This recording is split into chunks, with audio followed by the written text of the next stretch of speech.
tentar ser breve, porém clara, né, e estou disponível para responder as perguntas depois. Né, quando a gente fala de acidentes por animais peçonhentos, a gente vê que os acidentes por cobras, eles já são conhecidos, né? A gente tem mais ou menos um número constante de acidentes. E a gente vem percebendo no longo dos anos um aumento das notificações, principalmente por acidente por escorpião, que corresponde a essa barra vermelha do gráfico, tanto por aumento realmente de número de acidentes, quanto de notificações. Nós vamos começar falando de acidentes por cobras, né? Eu acho que vai ser o nosso foco principal. Nós temos 4 gêneros de importância médica. O gênero Bótropes é o que predomina, corresponde a mais de 90% dos casos dos acidentes ofídicos. Temos também no Brasil, né, o gênero Crotalus, que nós não temos aqui no estado do Espírito Santo, Láquesis, que é mais comum em região de mata fechada, e o Micrurus, que é a coral, que também é uma cobra bem difundida em todo o território nacional. Tratando de epidemiologia, a gente percebe que quando fala de acidente ofídico, a incidência é maior na área rural. Né? Na epidemiologia, a gente vê que predomina no sexo masculino, pessoas adultas jovens, o local de picada, principalmente em pernas e pés. A taxa de letalidade ela não é alta. Né? Nós temos muito mais sequelas do que óbitos por acidente ofídico, principalmente em se tratando da Bótropes. Ela tem uma sazonalidade, então os acidentes, eles têm uma preferência em relação ao clima, né? Então, assim, vai chegando no final do ano, nessa época de novembro, dezembro, até mais ou menos março, abril, que é uma época mais quente, o número de acidentes aumenta muito. Isso pela própria característica das serpentes, de sair para reprodução, para aquecimento, né? Então, a gente tem essa sazonalidade. No mundo, são mais de 3.000 espécies de serpentes, e mais ou menos 15% são consideradas peçonhentas. No Brasil, não é diferente, é em torno de 365 serpentes, espécies de serpente, sendo 55 aproximadamente, né, peçonhentas, que também corresponde a 15%. Do gênero Bótropes, que é o principal, que corresponde aos nossos acidentes, são em torno de 26 espécies. Então, a gente vai ver que a aparência da cobra, ela muda um pouco. Né? Nós temos apenas um gênero de Crotalus, um de Láquesis, e também 27 espécies de Micrurus, que é a cobra coral. Então, ela pode sofrer uma variação na aparência. Algumas coisas do aspecto da cobra ajuda na identificação. Né? A dentição, por exemplo, a gente percebe que as cobras, elas podem ter a dentição, as não peçonhentas têm a dentição toda pequena, sem as presas, são as áglifas, mas elas podem ter uma presa lá atrás também na boca, que favorece a penetração da saliva, mas elas são incapazes de inocular um veneno, e elas não possuem glândulas de veneno também. Essa aparência com a cobra, com a dentição um pouco mais posterior, porém não lá atrás, é da coral. Ela tem a presa inoculadora de veneno, porém ela não é tão canaliculada, não completamente canaliculada, o que dificulta o acidente, né, a inoculação do veneno. Dessa forma aqui, que a solenóglifa é a dentição a presa na frente, com uma articulação, é uma mandíbula articulada, é o que a gente percebe nas nossas principais espécies, né? Que é a do gênero Bótropes, por exemplo. A cauda também ajuda na diferenciação. Essa cauda com chocalho é bem conhecida da cascavel. A cauda que afina rapidamente, mas é lisa, é característica da jararaca, que é do gênero Bótropes, né? Qualquer uma do gênero Bótropes. E a cauda que termina com escamas é comum do gênero da Láquesis. A fosseta loreal, que é presente em toda a família Viperidae, né? Que é as principais peçonhentas nossas. Então, entre a narina e os olhos, a gente tem a fosseta loreal, que é um órgão sensorial que ajuda a cobra na hora da caça. A exceção é feita para a cobra do gênero Micrurus, que é a coral, porque ela não tem a fosseta loreal, ela não tem a cabeça triangular, não tem as presas anteriores, mas é uma cobra peçonhenta. Então a cauda aqui, né, só demonstrando a lisa, ela vem rapidamente se afila, a cascavel, que tem esse chocalho na ponta, e a láquesis, que é a surucucu, com a escama na ponta. O mecanismo de ação dos venenos das cobras, de cada gênero, ela é diferente. E por isso o tratamento ele é soro específico. Eu vou tratar aquele gênero. O botrópico, que é a cobra que nós vamos falar, ela tem uma ação principalmente inflamatória, mas também coagulante e hemorrágica. Quanto mais maduro o veneno, quanto mais adulta é essa cobra, maior a capacidade inflamatória desse veneno. Das outras espécies, só para ver a diferença, né? A láquesis, ela tem, além desses da bótropes, ela pode dar acidentes até semelhantes, mas ela costuma ter uma ação vagal, com algumas manifestações vagais, como cólica, tontura, vômito, que foge um pouco do acidente botrópico. A cascavel, ela tem uma ação principalmente miotóxica, agredindo a musculatura, dando muita dor muscular, e tem uma ação neurotóxica, também bem característica.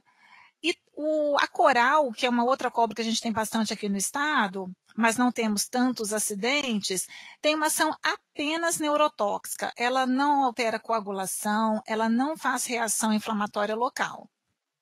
Então, nós vamos falar do acidente botrópico, que é o que corresponde a mais de 90% dos casos.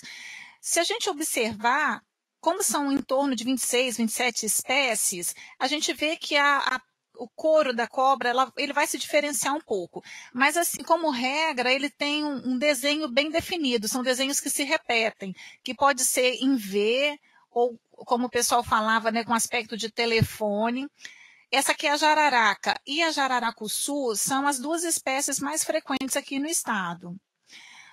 Então, como manejar um acidente por bótropes, né? Primeiro a gente vai pensar se a cobra é peçonhenta ou não. Nós vamos identificar a serpente, tentar por aquilo que nós comentamos, da cabeça triangular, das presas, da cauda, que ajuda a gente pensar se a cobra é peçonhenta ou não. Mas principalmente pela avaliação do local da picada.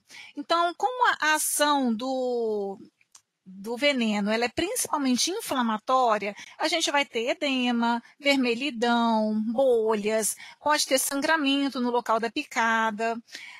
Deixa eu mostrar a imagem. Aqui, ó, o ponto de inoculação, ele pode estar presente ou não, né? Vai depender se a cobra conseguiu, às vezes ela arranha, eu poderia ter um arranhão, eu poderia ter um ponto só de inoculação, mas é um sinal de que houve uma picada, mas nem sempre vai ser observado. A gente pode ter sangramento no local da picada, principalmente por ação das hemorraginas, que a gente falou, a ação é inflamatória, coagulante e tem a ação da hemorragina que dá esse sangramento no local. O edema é bem característico. Você vê aqui, ó, um edema. A cor é uma cor meio violácea, arroxeada, é um edema duro, ele não deixa o sinal do cacifo, que é bem característico do acidente botrópico. Pode haver bolhas no local, que elas podem ser claras, né, de conteúdo ceroso, elas podem ser hemorrágicas também. Pode acontecer de ficar assim, mesmo sem o edema, de ter áreas de de equimose, hematomas, né? Então, a gente vai buscar por sinais sistêmicos, se tem sangramento à distância. Então, por exemplo, gengivomorragia é um sinal também de envenenamento da bótropes. Esses sangramentos assim, de gengiva e de pele, né, como hematomas, ou sangramento em locais de punção, são de pequena monta, né? Isso não vai definir um caso como mais grave. Mas se envolve vísceras, aqui a gente vê sistema nervoso, né, um sangramento no sistema nervoso, sistema digestivo, uma hematúria mais importante, isso aí já fala mais a favor de um quadro mais grave. O tempo de coagulação, ele também auxilia, não para dar classificação, mas é um sinal indireto de que houve intoxicação, quando ele está presente. Um acidente de cobra botrópico, ele pode estar, o tempo de coagulação pode estar normal. A gente considera normal até 9 minutos. De 10 a 30, ele está prolongado. E acima de 30, ele está incoagulável. Então, assim, ajuda muito naquele paciente em que foi picado por cobra, a gente ainda não viu um edema, não tem sinais inflamatórios, e aí eu faço um tempo de coagulação para ver se ele tem essa manifestação clínica de alteração da coagulação. Ele ajuda a definir se eu vou precisar de uma soroterapia adicional, a gente vai comentar sobre isso mais para frente. Eu preciso repeti-lo, eu faço um tempo de coagulação antes da soroterapia, e após 24 horas, para ver se houve alguma melhora da coagulação. Com 12 horas, só precisa fazer naqueles pacientes que estão tendo sangramento ativo, uma gengivorragia, mantendo o surgimento de novos hematomas. Fora isso, a gente só vai repetir o tempo de coagulação com 24 horas, para ver se houve alguma resposta. Se pela clínica eu ainda não tenho indicação de fazer soro, eu posso aguardar um pouco para fazer o tempo de coagulação, 1 hora, 2 horas após o acidente. Mas se já tem indicação desde o início, porque tem um edema importante, tem sinais clínicos de que ele vai precisar de soroterapia, a gente colhe imediatamente antes de fazer o soro. Bom, o próximo passo seria classificar quanto à gravidade, para a gente poder definir um tratamento. Então, a gente divide o membro, seja o membro superior ou o membro inferior, em 3 partes. E aí, se acomete apenas um segmento, então pegou aqui o pé, né, pé até o início da perna, é um segmento, seria um caso leve. Se ele foi picado aqui no pé, mas ele acometeu até o joelho, passando um pouquinho no joelho, é um caso moderado. Se ele foi picado no pé e acomete todo o membro, é um caso classificado como grave. A classificação ela vai ser feita no momento do atendimento do paciente. E o tratamento vai ser definido de acordo com essa classificação. De forma geral, a gente vai fazer o quê? Elevar o membro comprometido, o membro que foi atingido. Porque a reação inflamatória ela causa um edema importante. E toda complicação ela é local. Então, lembrar que o paciente, por exemplo, que foi picado no pé, ele não pode ficar sentado numa cadeira, ele vai ter que ficar com o membro elevado. Fazer higiene do local com água e sabão. Infecção secundária é uma das principais complicações. A boca da cobra é muito contaminada. Então, a gente precisa fazer essa higiene, lembrar de fazer a limpeza do local. Analgésico, se necessário. O acidente por cobra não é um acidente que dói imediatamente. A dor ela é proporcional ao processo inflamatório.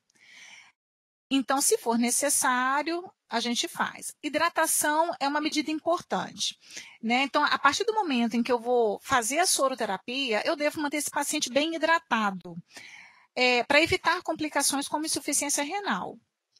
Né? É uma hidratação basal, o que o paciente precisa para o dia. Né? Então, por exemplo, para um adulto seria uma hidratação com 2.000, 2.500 ml. Se o paciente ele tem pouca diurese, eu vou adequando essa hidratação para que ele tenha uma diurese em torno de 1 ml quilo hora, né? Então, para a gente garantir um bom aporte hídrico. Vou controlar, então, esse volume urinário. Vacina antitetânica, ela tem que ser lembrada, é considerado um acidente contaminado, porque a boca da cobra, ela tem Clostridio tetani. Então, a gente tem que checar o cartão de vacina, a indicação é vacinar, fazer um reforço a partir de 5 anos, né, da última dose. Antibiótico terapia não faz parte do tratamento inicial, vai ser só se houver sinais de infecção. A infecção ela não acontece imediatamente, né? Ela precisa de um tempo para acontecer.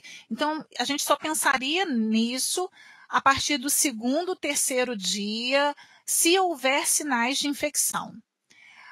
Essa recomendação de não usar garrote, não fazer incisões, não fazer curativo, porque a gente acaba aumentando a concentração do veneno no membro e piorando a reação inflamatória. Tem que levar o paciente para um local que tenha disponível o tratamento, né, a soroterapia. Se formarem bolhas grandes, é interessante aspirar o conteúdo, porque o conteúdo dessas bolhas, elas são ricos em veneno, e para não romper a pele, fazer uma perda de solução de continuidade, porque favorece infecção secundária. E aí outros tratamentos se necessários. De acordo com a classificação, a gente vai fazer então a soroterapia adequada. Se eu classifiquei o acidente como leve, então comprometeu apenas um segmento, independente do tempo de coagulação, se ele é normal ou alterado, eu vou fazer 3 ampolas de soro antibotrópico. Se ele é classificado como moderado, quer dizer, ele comprometeu 2 segmentos ou mais, né? Então, se ele foi picado, por exemplo, no dedo da mão, se ele chega, por exemplo, até o cotovelo, ele pegou 2 segmentos. E aí a gente vai fazer 6 ampolas de soro. E se ele é classificado como grave, comprometendo todo o membro, nós vamos fazer 12 ampolas. Também a gente vai classificar como grave se a picada ocorreu na cabeça ou pescoço, porque aí qualquer intensidade de edema coloca em risco por obstrução de vias aéreas. Né? Uma outra situação também que classifica o acidente como grave desde o início é a presença de hemorragia em órgãos nobres. Então, uma hemorragia digestiva, uma hemorragia em sistema nervoso, ele é classificado como grave e vão ser feitas 12 ampolas. Esse fluxograma está disponível do site do Ministério, e eu vou só estar mostrando, só para vocês terem conhecimento e saber como usar. Então, se eu tenho um acidente botrópico, sendo a cobra identificada ou não, a gente vai entender como um acidente provável. Então, é aquele paciente que fala que foi picado por uma cobra. Aqui no estado, mais de 90% é uma cobra do gênero Botrytis. Então, mesmo que a gente vê, por exemplo, que tem sinal de inoculação, mas não tem edema, não teve sangramento, não teve nada, a gente vai fazer o quê? Deixar em observação, porque esse edema ele pode acontecer aos poucos. Essas alterações clínicas, elas podem ir acontecendo. Então, esse paciente vai ficar em observação de 6 a 12 horas. Se ele começar a ter alguma manifestação clínica, a gente vai classificar e tratar. Se ele permanecer sem nenhuma alteração clínica, a gente pode dar alta. Só lembrar que nesse período de observação, se o paciente não apresenta nenhuma clínica evidente, eu vou colher o tempo de coagulação, porque uma manifestação clínica é a alteração da coagulação. Então, nesse período de observação, eu vou fazer o tempo de coagulação e se ele for alterado, mesmo sem nenhum outro sinal, eu vou classificar. Bom, se a gente pensa, então, que houve manifestação clínica, eu vou classificar como leve, moderado ou grave, de acordo com o que a gente viu, a intensidade do edema, sangramento, e vou fazer 3, 6 ou 12 ampolas de soro. Toda vez que o paciente ele faz a soroterapia, ele vai ter que ficar em observação hospitalar por 24 horas no mínimo, tá? Bom, os princípios da soroterapia, só para a gente saber tirar algumas dúvidas. É soro específico, então se eu estou pensando no acidente botrópico, eu tenho que usar o soro contra o veneno da Botrytis. Né? Existem soros conjugados, mas não é a melhor forma de tratamento, o melhor é o específico. A dose utilizada ela é a mesma para criança ou adulto, porque o soro ele inativa a quantidade de veneno inoculado pela cobra. Então, essa quantidade de veneno que a cobra inocula, ela não muda se é paciente adulto ou criança. Tá? Então, a gente vai classificar e dar a mesma quantidade de soro. De preferência em dose única. Então, se eu tenho que fazer 3 ampolas de soro, eu vou fazer as 3 de uma vez. A exceção é feita se eu estou num serviço onde eu só tenha uma ampola, por exemplo, eu vou fazer o que eu tenho e encaminhar para o serviço de referência, ou conseguir mais, tá? Mas de preferência em dose única para evitar reação. Ela é feita por via endovenosa, sempre. É diluída. Essa diluição ela pode variar em torno de 1 para 2 a 1 para 5. Então, por exemplo, se eu fiz 3 ampolas de soro, eu vou ter um total de 30 ml. Cada ampola tem 10 ml. Eu vou diluir em, no mínimo, 60 ml de soro, chegando a um máximo, como é 1 para 5, de 150. Porque a intenção é que esse soro corra em torno de 30 minutos. O ideal é ocorrer quanto antes, né? Claro que, por exemplo, quando eu uso 12 ampolas de soro, só de soro eu vou ter 120 ml, mas a diluição eu vou acabar demorando um tempo maior para correr, tá? Mas então o tempo aqui vai depender da quantidade de soro usada. E lembrando que o número de ampolas, então, ela é proporcional à gravidade.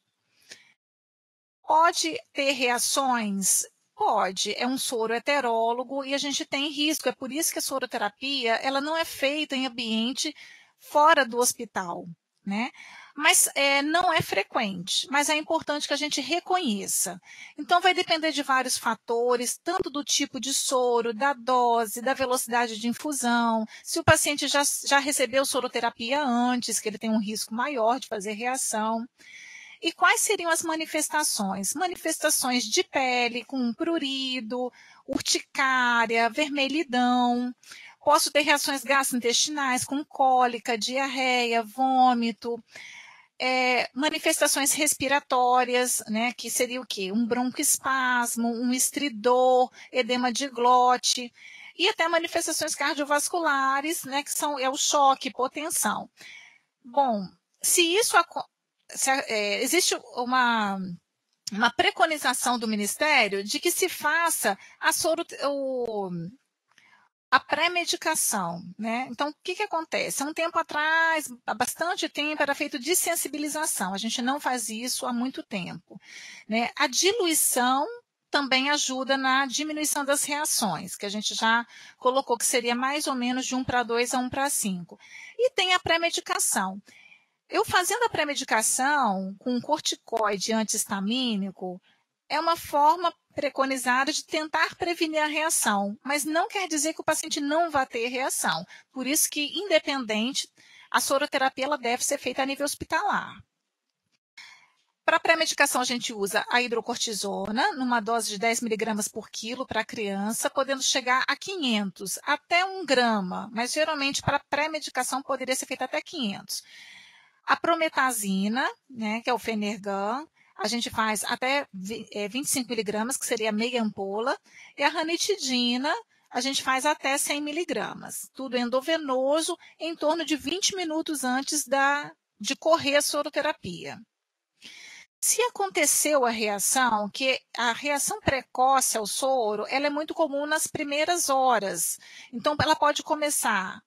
Quando ela acontece, né? Ela pode acontecer durante a infusão do soro ou até umas 2, 3 horas depois, dentro daquilo que a gente falou, reação de pele ou reação respiratória. E aí, o que eu vou fazer? Se foi durante a infusão, eu vou parar momentaneamente a infusão do soro.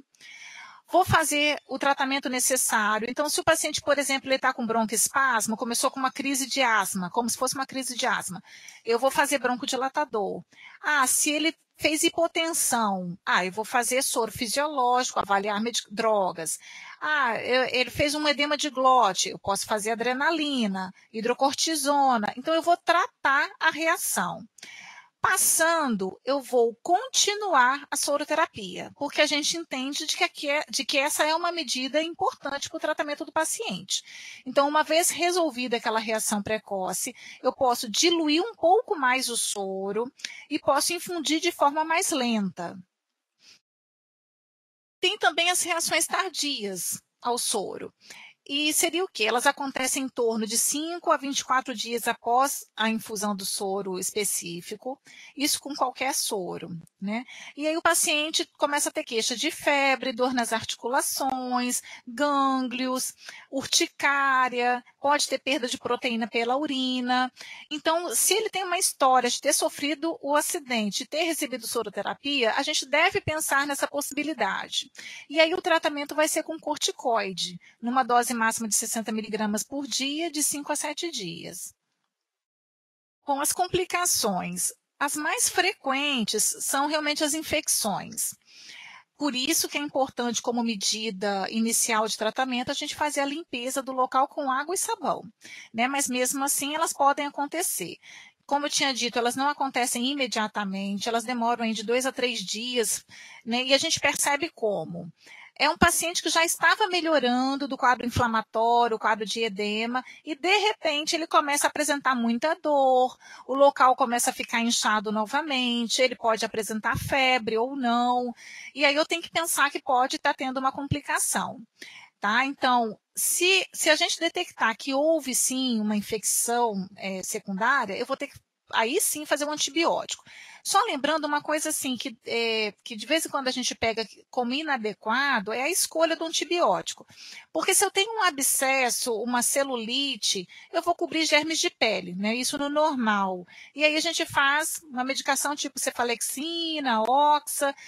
Nesse caso, não adianta, eu tenho que dar um espectro amplo do antibiótico, eu tenho que dar uma cobertura para germes gram-positivos, gram-negativos e anaeróbios. Então, eu tenho que dar uma cobertura para isso. Então, vamos ter que usar ou uma clindamicina com aminoglicosídeo, ou clindamicina com ceftriaxone, ou amoxicilina com clavulanato, tá? Não adianta usar uma medicação para pegar só um tipo de germe, tá? Isso daqui, tendo dúvida, vocês podem estar ligando a qualquer momento para o Toxem, que a gente ajuda na orientação dessa conduta. Né? A necrose, ela também não vai acontecer imediatamente, ela já pode começar a aparecer do segundo para o terceiro dia. Ela está muito relacionada com picadas em extremidades. Então, um paciente que é picado, por exemplo, nos dedos, ele tem um risco maior de necrose em relação àquele que foi picado na mão ou na perna. Né? Então, quanto mais nas extremidades, maior o risco de necrose. Outro fator de risco é o uso de torniquete, porque eu acabo aumentando a concentração do veneno naquele local, eu acabo diminuindo a circulação sanguínea e favorecendo necrose. A síndrome compartimental, ela não é comum, porém ela é uma situação que a gente tem que estar atento. Essa sim, ela pode acontecer nas primeiras 24 horas do acidente. Então, o que chama atenção, né? Na síndrome compartimental habitual, a gente percebe, olha a coloração do membro, se tem pulso. No acidente botrópico, isso não é tão fácil, porque o edema, ele é duro, isso atrapalha a palpação do pulso. A cor do edema é violácea, é arroxeada, pode dar a sensação de que está tendo cianose. Então, a principal característica da síndrome compartimental vai ser dor. Como eu tinha dito, a dor, ela não é comum, ela vai acontecendo proporcionalmente ao edema. Um paciente picado de cobra que queixa de muita dor, a gente estranha, tá? Então, eu vou fazer uma analgesia, porém, se ficar com muita dor, eu tenho que avaliar se não está ocorrendo uma síndrome compartimental. Nesse caso, a gente pede uma avaliação do cirurgião, né, de preferência vascular, mas pode ser um cirurgião geral, para a gente estar vendo essa possibilidade, porque o tratamento é cirúrgico nesse caso. Complicação sistêmica, apesar de menos frequente, a gente tem que estar atento, seria hipotensão, insuficiência renal, e isso acaba que se você dá uma oferta de hidratação venosa, você já previne bastante. Também sangramentos, né, mais importantes, esse distúrbio de coagulação. Aqui, ó, dedo, né, já evoluindo para necrose, que é uma necrose já instalada, e isso aqui é o risco de amputação, quer dizer, às vezes não é um acidente com alta letalidade, não vai gerar o óbito, mas deixa sequela, né?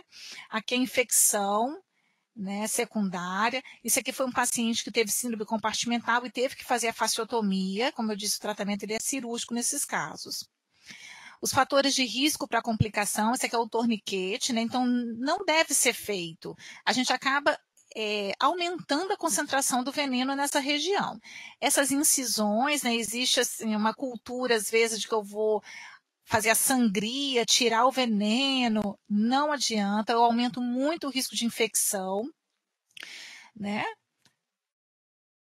E as cobras não peçonhentas, você vê que a aparência delas é bem diferente, só elas têm a cabeça mais arredondada, elas não têm as presas, só lembrando que elas podem dar um quadro também, ó, em vez de sinal de inoculação, pode ter vários arranhões, elas podem dar sinal, porque a própria mordida pode dar um edema, e aí a gente vai, elas não alteram o tempo de coagulação, e a gente vai tentando diferenciar, né, porque eu tinha falado, o primeiro passo do manejo é tentar identificar se a cobra é peçonhenta ou não.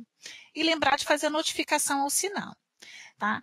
Bom, escorpião. Acidente por escorpião, como a gente mostrou no primeiro gráfico, vem aumentando muito, né? O escorpião tem várias espécies, mas as de interesse nossa são essas daqui, né? Está na roça ou está passeando numa área rural, que é mais frequente. Agora, escorpião não, é um acidente urbano, né? Se eu forneço para o escorpião água, abrigo e alimento, né? Ele se alimenta de insetos, ele se alimenta de barata, de larvas, né? Então, a gente tem um crescimento da população desse animal.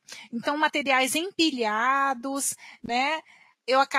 Às vezes a pessoa na atividade normal, no calçar de um sapato, de uma roupa, é comum pós-dedetização, né, dedetização, aumentar essa população de escorpião.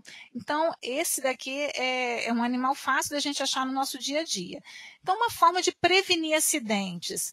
Bom, se eu manter a casa limpa, evitar acúmulo de lixo, evitar material empilhado, né? Quando a gente está lá numa área de construção, se eu consigo deixar isso limpo, eu já vou evitar a disseminação de escorpião.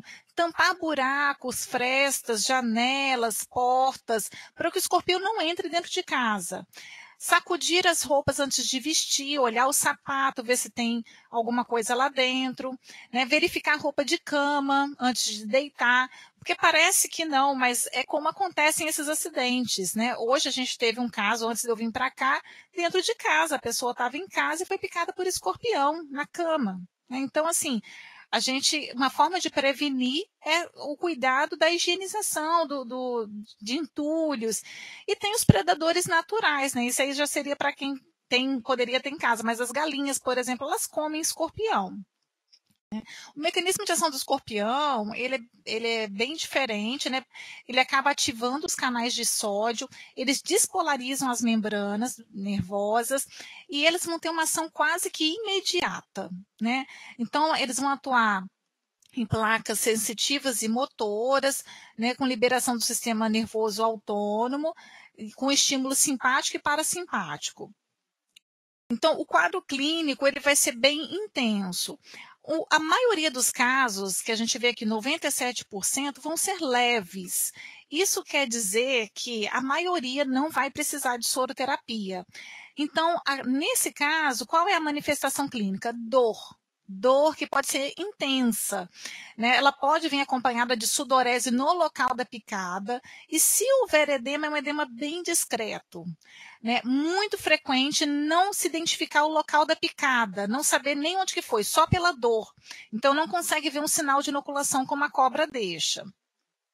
Os casos moderados e graves, eles têm manifestações sistêmicas, né? Muito assim, chama muita atenção os vômitos, né? Mas também alteração do nível de consciência, taquicardia, aumento da pressão arterial, que a depender da intensidade eu vou classificar como moderado ou grave. Então, se a pessoa vomitou 1, 2 vezes, eu vou classificar como moderado. Se ela vomitou 4, 5, 6 vezes, grave. Se ela tem só uma manifestação sistêmica, é moderado. Mas se ela tem, por exemplo, ela está vomitando, ela tem a pressão alta, ela está confusa, isso já é grave, porque já pegou vários órgãos. E tem situações que classificam já direto como grave, por exemplo, um edema agudo de pulmão, uma convulsão, isso é um choque, isso já classifica o caso como grave desde o início. E também, de acordo com a classificação, então, a gente vai fazer a soroterapia ou não. Os casos leves, só combate a dor. Os casos moderados e graves, eu vou fazer 3 ou 6 ampolas de soro. No combate à dor, a gente pode fazer, vai ser de acordo com a intensidade. Se é uma dor de leve intensidade, eu posso fazer uma medicação oral. Se é uma dor mais intensa, eu posso oferecer uma analgesia endovenosa. A gente evita os opioides mais potentes, como morfina, porque elas podem dar vômito e rebaixamento de consciência, e a gente acaba confundindo na hora da classificação. Mas eu posso abrir mão, por exemplo, de fazer um bloqueio de ramo, inclusive, e isso alivia a dor por um tempo razoável. E esse bloqueio ele pode ser repetido, se necessário, a cada hora, né? por até umas 3 vezes. Então, dá na hora que essa dor está mais intensa, é o que vai, às vezes, estar aliviando. A soroterapia, quando indicada, ela vai ser feita também por via endovenosa, ela não precisa ser diluída, mas ou diluir no máximo de 1:2. Então, se eu for, a ampola do soro de escorpião, ela tem 5 ml. Se eu for fazer 3 ampolas, eu vou dar 15 ml. Eu posso diluir em 30 ml de soro fisiológico ou glicosado e infundir em 10 minutos. E por quê, né? Bom, quando a gente precisa do soro escorpiônico, é porque eu estou tendo descarga adrenérgica, eu estou tendo manifestações sistêmicas, eu tenho adrenalina no meu corpo. Então, isso diminui muito o risco de você fazer uma reação ao soro. Tá? O tempo de observação, se o paciente está assintomático ou se ele tem sintomatologia leve, onde não foi feito soro, é de 6 horas para adulto e 6 a 12 horas para crianças. Né? Porque a criança ela tem um risco maior, apesar de que, se for para ter um caso grave, em 1 ou 2 horas já está definido como grave. Tá? Mas a criança a gente não manda para casa sentindo muita dor, é melhor ficar em observação hospitalar. De exame laboratorial, alguns são bem interessantes e ajudam inclusive no diagnóstico. Então, por exemplo, a glicemia, ela aumenta bem rápido. Às vezes o paciente foi picado, isso com criança é super importante, porque às vezes a gente não tem uma história bem definida. A criança estava brincando no jardim, aí chega chorando, começa a vomitar, fica estranha, a mãe leva para o hospital. Quer dizer, não tem uma história clara. Eu faço a glicemia, está 300. É um quadro típico de escorpionismo, tá? Então, ela altera bem precoce, assim como o sódio e o potássio, eles podem alterar de forma bem precoce. As alterações de eletrocardiograma também são precoces, então eu posso ter precocemente uma arritmia. Então, por isso que os quadros de escorpionismo, eles podem se manifestar de forma bem grave desde o início. Né? Se eu fizesse um hemograma, né, se a gente vê um aumento de células imaturas, né, que não é por infecção, é por uma reação inflamatória intensa ali. Né? É um sinal, inclusive, poderia ajudar até como prognóstico. E tem algumas alterações tardias, né? O raio-x mostrando uma congestão pulmonar, o aumento de CK-MB é bem importante, principalmente quando a gente não tem uma história bem definida. E aqui está o fluxograma. Então, o fluxograma que o Ministério coloca para a gente, né? Eu tenho um acidente escorpiônico provável ou confirmado. Se eu não tenho clínica de envenenamento, e aí eu falo de manifestações sistêmicas, eu vou manter esse paciente em observação. Se ele continua sem clínica, eu dou alta. Se ele apresenta a clínica, eu vou classificar e ver se ele precisa de soroterapia. Então, aquele que tem manifestação, um quadro leve, ele é um quadro com dor. No paciente adulto, se ele apresenta, junto com essa dor, taquicardia, hipertensão, agitação, eu posso pensar que ainda não é um quadro moderado. Então, o que a gente faz? Você alivia a dor desse paciente, reavalia, geralmente com um bloqueio de preferência, mas pode ser feito qualquer tipo de analgesia, e eu vou reavaliar esse paciente em 30 ou 40 minutos. Nesse período, se ele melhorou a pressão, melhorou a frequência cardíaca, tratava-se mesmo de um caso leve e eu não preciso fazer soro. Se ele sem dor, ele continua tendo vômito, taquicardia, eu já vou jogar como moderado ou grave, né? No caso de crianças menores que 7 anos, principalmente, a manifestação sistêmica ela já é bem valorizada e aí a gente já classificaria como moderado ou grave, fazendo 3 ou 6 ampolas de soro. Lembrando, né, como a gente falou na cobra, todo paciente que é submetido a soroterapia, ele vai ficar 24 horas pelo menos em regime hospitalar. E um paciente grave, que quando a gente tem escorpionismo é uma probabilidade, ele pode precisar de cuidados intensivos mesmo. Então, é um paciente que pode precisar de ventilação mecânica, drogas vasoativas, né? Então ele tem que estar num ambiente que dê suporte. Botei esse gráfico mais para vocês terem, né? Não vou ficar lendo. É interessante essa tabela, porque é no atendimento pré-hospitalar ou no local onde eu tenho que referenciar. Então, só vou falar o que está aqui No caso de eu não ter soroterapia no local onde eu estou, o que eu vou fazer? Eu vou ter que transferir esse paciente, é um paciente que eu classifiquei como moderado ou grave. Eu vou ter que pegar um acesso venoso, não colocar hidratação, porque existe um risco desse paciente fazer edema agudo de pulmão, e vou encaminhá-lo, então, só com acesso venoso, uma ambulância que tenha atendimento médico, não pode ser uma ambulância básica, porque esse paciente ele pode complicar no meio do caminho, e vou referenciar um hospital que, então, tenha a soroterapia. Aqui é interessante essa atenção que ele coloca, que a gente sempre tem que pensar em acidente escorpiônico, mesmo sem uma história clara ou identificação do escorpião. Se o paciente ele apresenta vômitos súbitos, sem causa aparente, uma sudorese profusa e hiperglicemia. Então, assim, é pensar em escorpionismo. A gente tem que conhecer a epidemiologia do local que a gente trabalha, do nosso município, e saber se esses casos são frequentes, porque é uma coisa a ser pensada e o tratamento tem que ser instituído de forma rápida. Lembrar de fazer a notificação, tá? Quem faz a notificação ao SINAM é o município que atendeu, o hospital que atendeu o paciente. Tá? Bom, no aranha eu vou falar só de forma bem breve. Nós temos poucas aranhas de interesse médico. Né? Nós temos a fonêutria, que é uma aranha grande, é uma aranha que está geralmente em plantações, né, em áreas de vegetação. E tem a Loxocele, são as duas que eu vou falar. Essa daqui é a aranha marrom, as pessoas têm bastante medo delas, e realmente, quando acontece o acidente, são acidentes importantes, mas nós não temos muitos casos desses acidentes no estado. O que nós mais temos é a da fonêutria. Então, a fonêutria é uma aranha mais robusta.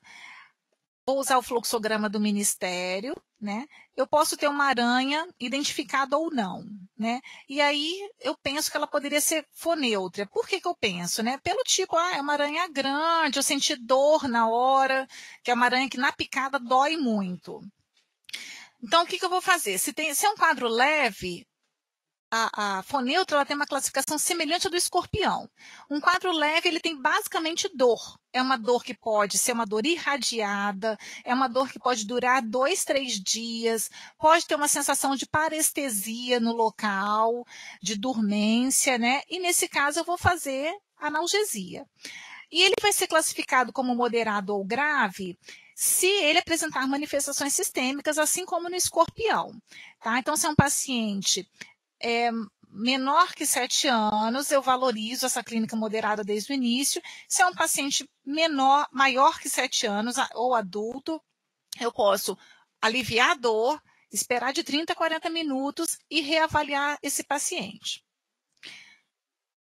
A aranha marrom, eu vou me deter mais às imagens, é uma aranha muito pequena, muito frágil, ela geralmente ela é esmagada contra o corpo, é muito comum os acidentes, caiu da cortina, aranha, ou vestindo uma roupa, a pessoa geralmente não sente o local, a picada na hora, ela não sente dor, e tem a forma cutânea e a forma hemolítica. Só mostrando, assim, a gente valoriza as lesões que são mais características. Então, por exemplo, aqui tem uma lesão não muito característica. Ele foi picado por Loxoceles, esse paciente, mas ele apresentou uma vermelhidão, um edema e bolhas. Poderia ser de qualquer outro animal, né? Então, não é característica. Uma provável, começa a ter uma área de induração, uma cor meio violácea. E aqui está uma lesão característica, que é o da placa marmórea. Tá? Aqui já é uma fase que tem necrose. Lembrando que a lesão ela é uma lesão seca, ela não tem pus, não tem processo infeccioso. Tá? Ela acontece, vem a necrose, o fundo é limpo, depois do debridamento. Na forma cutânea, a gente pode, se eu considero a lesão como leve, né, eu vou só estar observando. Esse paciente ele pode ser observado a nível ambulatorial, com retorno diário. Então, eu avaliei, não tem nada característico no momento, eu posso mandar para casa e volta no dia seguinte que a gente olha. Nos casos moderados, eu já tenho a placa marmórea, uma lesão provável ou uma lesão já característica, porém pequena. Ela tem menos que 3 centímetros. As lesões graves, elas já são lesões características e maiores. E aí, o que acontece? Nesses casos em que a lesão ainda é pequena, mesmo sendo característica, eu vou usar só corticoide. Então, a gente faz por 5 dias corticoide na dose máxima de 40 miligramas, tá? E geralmente resolve. Só nas lesões maiores, características e maiores que 3 centímetros, é que teria indicação de soro. Porém, essa soroterapia ela é indicada nesses casos de lesão cutânea só até 48 horas. Se elas ficam características depois desse período, eu só vou usar corticoide. Bom, a forma hemolítica, então a gente vê que o paciente ele vai apresentar icterícia, hematúria, é uma forma mais grave, né? Ela é considerada grave, e nesse caso nós usamos a soroterapia, tá? Aqui no caso cutâneo é 5 ampolas, no caso da hemolítica 10. Não é comum, no nosso estado nós não temos acidente, não costumamos ter acidentes graves, né? É uma aranha que ela tem no estado, mas os acidentes não são frequentes. Né? Então, o tratamento é aliviar a dor, usar corticoide, debridar as lesões necróticas e lembrando aqui que a soroterapia na forma cutânea até 48 horas. E tem as outras aranhas que não têm tanta importância. Essa é uma aranha de jardim. Ela, quando ela pica, geralmente elas são aranhas maiores, algumas pessoas chamam de tarântula. Elas causam dor, né? Mas é uma dor que não é tão intensa como da fonêutria e ela vai passar com analgesia e nunca vai dar manifestação sistêmica. E essa aranha maior, a aranha caranguejeira, ela é mais o contato do pelo da aranha com a pele, dando irritação. Então também não dão acidentes graves. Né? O último fluxograma aqui, no caso de uma aranha desconhecida, eu vou ver se é um animal grande ou pequeno, pela descrição da aranha. Se causa muita dor imediatamente quando pica, é uma fonêutria, bem sugestivo de fonêutria. A Loxosceles eu tenho pouca ou nenhuma dor. É uma aranha pequena que quase não dói, e aí eu vou ter que observar a evolução da lesão. Se evolui com aquelas lesões características, pode ser uma Loxosceles. Se é uma lesão não característica, só com vermelhidão ou com processo infeccioso, é uma outra aranha qualquer que pode estar apresentando uma infecção secundária. Tá? E tem os animais grandes que podem doer, mas não tão intensamente quanto a fonêutria, que pode ser a licosa e a caranguejeira. A caranguejeira ela dá mais uma ardência. Lembrar de fazer as notificações também, assim, tendo o atendimento, a gente tem que notificar. Tá? Então, assim, o Toxin está disponível para você estar ligando, funciona 24 horas, a gente consegue, assim, se vocês tiram foto e mandam para a gente tem como receber essas fotos, ajudar na classificação, ajudar na conduta, tá? Então a gente se coloca à disposição para estar ajudando nesses casos de animais peçonhentos.